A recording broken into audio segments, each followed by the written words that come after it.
A good way to start out in collecting rainwater is with rain barrels, and there are a number of them available in different sizes and different price ranges.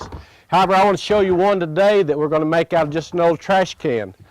And this is one that we've just taken the lid off it. We're going to change it. We're going to insert a faucet through it, and then I'll show you the parts that we're going to use.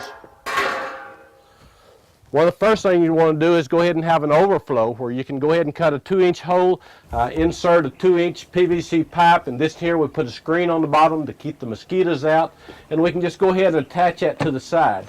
We also want to connect the faucet here at the bottom using an old washer and just using a nut and tighten that real tight so that it doesn't leak. And then when we are going ahead and connecting it to our house, if we have an existing downspout, we can go ahead and cut the center out of this lid and insert it, and then take the PVC pipe from our gutter and then divert it into this tank.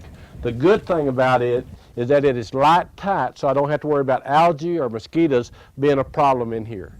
However, if we're not able to connect it to a downspout, if you don't have the gutters, then you can go ahead and take this lid and you can cut the center out of it, and then we can replace in it and put a screen, and that way the mosquitoes and other trash can't get into that tank from the outside. And then just place it under the eave of the house so that the water will come through the center.